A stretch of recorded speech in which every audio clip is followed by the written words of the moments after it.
Hello students, welcome to the YouTube channel of Welkin National School, Vasai East. This is from Mrs. Jyoti Kulkarni, your Marathi subject teacher.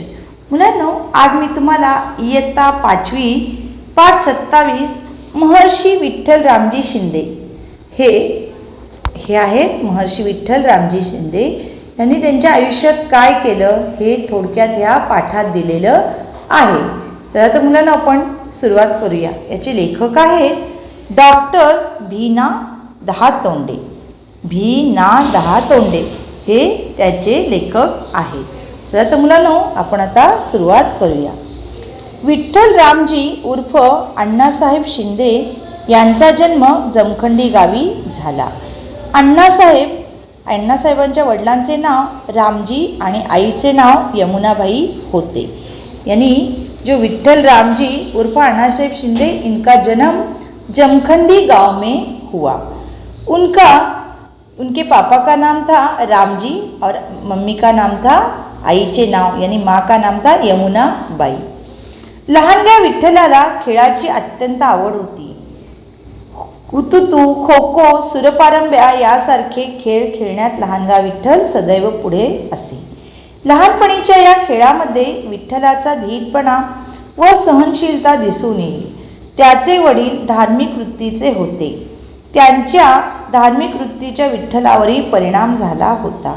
सर्व जाती धर्माचे लोक त्यांच्या घरी येत असत. माणसात भेद करणे योग्य नाही याचा संस्कार घरातील वातावरणामुळे लहानशा विठ्ठलाच्या मनावर उमटला. यानी जब विठ्ठल रामजी शिंदे विठ्ठल छोटे थे तभी उनको खेलने का बहुत शौक था. कौन से खेल? जो हुतुतू, खो खो, सुरपारंब्या यानी जो झाड़ के साथ लटक के खेला जाता था उसको सुरपारंब्या ये खेल. तो ये एकदम स्मार्ट था खेलने में और उसमें स्मार्ट और उसमें धीटपना था उसमें खेलने में. कोई बच्चे डर जाते हैं बट ये ऐसा नहीं था. और उनके पिताजी धार्मिक वृत्ति होते. धार्मिक यानी जो भगवान को मानने वाले, सबका अच्छा करने वाले, अच्छा सोचने वाले, सबको मदद करने वाले, ऐसे वो थे. और उन्होंने कभी जाति भेद यानी इसकी जात ऐसी है, उसकी जात ऐसे कभी उन्होंने जाति भेद नहीं किया उनके पापा ने. तो यही गुण उनके वो बेटे विठ्ठल के इसमें उनके भी आ गए. तो छोटा विठ्ठल मनावर उमटला यानी उनके मन में भी वही संस्कार हो गए, अच्छे संस्कार. छोटा विठ्ठल अवघा 4 वर्षाचा होता. त्यावेळी दक्षिण भारतात महाभयंकर दुष्काळ पडला होता. पण विठ्ठलाच्या मळ्यात मक्याचे चांगले पीक आलेले होते. आजोबा वसंतराव हे दानशूर होते. दररोज सकाळच्या वेळी आजोबा कट्ट्यावर बसून गोरगरिबांना मक्याचे दाणे देत असत. आजोबांना या कामी विठ्ठली मदत करत असे. लोक विठ्ठलाचे कौतुक व आशीर्वादी देत.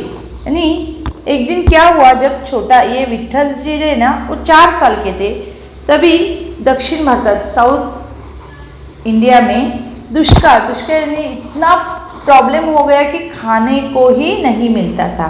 तभी उनके जो विठ्ठल के खेत थे उनके खेत में अच्छे मकई का पीक आया था यानी फसल आई थी. तो उन्होंने क्या किया, उनके दादाजी के साथ वो बैठे थे और जो गोर गरीब यानी जो गरीब थे ना उनको उन्होंने पूरा मकई बांटी. सबको उन्होंने रोज बांटते थे यानी उनके पास इतना धान्य था यानी अनाज था. तो ये सब देख के छोटा बच्चा भी दे रहा है करके सबने उनको आशीर्वाद भी दिए और उनको अप्रिसिएशन यानी कौतुक भी किया की लाड करने लगे. एकदा काय झाले, विठ्ठल जेवायला बसला. समोर ताट होते. तेवढ्यात एक भिकारी दाराशी आला. त्या भुकेलेल्या माणसाला विठ्ठलाने आपले ताट दिले. हा दयाळूपणा विठ्ठलामध्ये जन्मजात होता. एक दिन क्या हुआ था, जो विठ्ठल थे वो खाना खाने को बैठे थे. ज़्यादा बड़े भी नहीं थे बच्चे लोग, वो छोटे ही थे. तो अचानक से सामने दरवाजे के सामने भिखारी आया.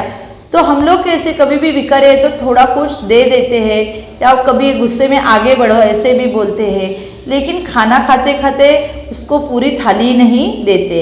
कभी कभी ऐसा होता है. तो उन्होंने क्या किया, अपनी पूरी थाली भिखारी को दे दी। तो ये संस्कार उनके दादाजी पापा उनके उसमें से ही उनके मन पे आए थे। तो उन्होंने पूरी थाली दे दी और अपने खुद ने खाना छोड़ के वो भिखारी को उन्होंने पूरा खाना दे दिया। तर ह्याच्यात एक अभंग लिहिलेला आहे, जे का रंजले गांजले त्यासी म्हणे जो आपुले, तोची साधू ओळखावा देव तेथेची जाणावा। रंजले गांजले यानी जो कोई पीड़ित है, जैसे कि दीन गरीब है और उनको जो मदद कर रहे वही भगवान है। तो भगवान के लिए मंदिर में जाने की ज़रूरत नहीं, अगर हम अपने इसमें भी भगवान जैसा व्यवहार करेंगे, अच्छा व्यवहार, तो हमें भी लोग अच्छा ही मानेंगे। म्हणून तिथे लिहिलेले की देव तेथेची जाणावा।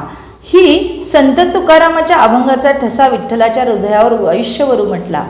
यानी ये जो ऐसे जो व्यवहार है ये पूरे उनके मन में आए थे, क्योंकि वो वैसे बिहेव अच्छा ही कर रहे थे। समाज सुधारणा करण्याचा अखंड ध्यास घेऊन महर्षी विठ्ठल रामजी शिंदे आयुष्यभर कार्य करीत राहिले। यानी समाज सुधारणा यानी वो समाज सुधारने का काम कर रहे थे और उन्होंने पूरा जिंदगी समाज के लिए काम करते गए, इसलिए उनका नाम ऐसे पूरे इतिहास में जमा बोलते हैं ना, जो उनके स्टेट में उनका नाम हो गया और उनको लोग मानने लगे। तो बच्चों मॉरल ऑफ द स्टोरी क्या है कि सब लोग अच्छे बनते नहीं और उनका नाम होता नहीं। जैसे कि ये विठ्ठल राम जी महर्षि, उनको महर्षि ये उनको पदवी दी गई है, उनको एक एप्रिसिएशन दिया गया है कि विठ्ठल को, क्योंकि उन्होंने पीढ़ी जात उनके मम्मी पापा दादाजी के जो गुण थे वो उनके मन में आए और वो वैसे ही लोगों के साथ व्यवहार करने लगे, इसलिए उनका नाम इतिहास में जमा है। तो ये था महर्षि विठ्ठल रामजी शिंदे का लेसन। हम लोग अभी शब्दार्थ। बच्चों मॉरल क्या है कि आप अगर अच्छे बनोगे तो सामने वाला भी अच्छा, और मदद करने की आपकी चाह, आप में चाह रखो तो भगवान भी आपको अच्छा ही देगा। यानी किसी को एकदम से तोड़ना या कुछ एकदम से इंसल्ट करना, ये भावना कभी भी नहीं रखनी चाहिए, अच्छा ही रखो। जब उनके गांव में पूरे किसी को खाना नहीं मिल रहा था, बट इनके घर में खाना था, क्योंकि इन्होंने किस सबका अच्छा ही सोचा था। आता शब्दार्थ, अवघा फक्त यानी थोड़ा सा, महाभयंकर अतिशय त्रासदायक, यानी जब दुष्काल आया था, खाने पीने को नहीं था, तो वो दिन बहुत महाभयंकर, 3-4 दिन जो 8 दिन थे, महीना थे, बहुत दिन खराब गए। दुष्काळ, पाण्याची व अन्नधान्याची कमतरता, यानी पानी भी नहीं था और खाने के लिए अनाज भी नहीं थे। दानशूर, धान्य पैसे कपड़े मोठ्या प्रमाणात दान करण्याची व्यक्ति, जो दानशूर बोलते हैं वैसे उसके दादाजी और विठ्ठल भी थे। दानशूर बोलते ना, कर्ण को भी दानशूर बोला जाता था, क्योंकि वो जब भी कभी कुछ मांगा तो वो बिना हिचकिच दे देता था, तो उसको इसीलिए दानशूर उसको बोलते हैं। पैसा कपड़े वो ज़्यादा केस में दे देते हैं। कट्टा, घरासमोरचा ओटा, यानी जो कट्टा ओटा रहता है ना, जो बैठने वाला आंगन के सामने, तो उसको कट्टा ऐसे बोलते। अगर हम लोग देखो बच्चों, दानशूर, अगर आपके पास से किसी ने इरेजर मांगा तो आप दोगे, अच्छा दोगे, लेकिन दूसरे दिन तुरंत बोलेंगे ए मेरा इरेजर दो, अब क्या उसको दान दे दोगे? नहीं, इसका मतलब ऐसे नहीं है, थोड़ा बहुत दान रखने की इच्छा रहनी चाहिए, यही इसका मॉरल है। Thank you.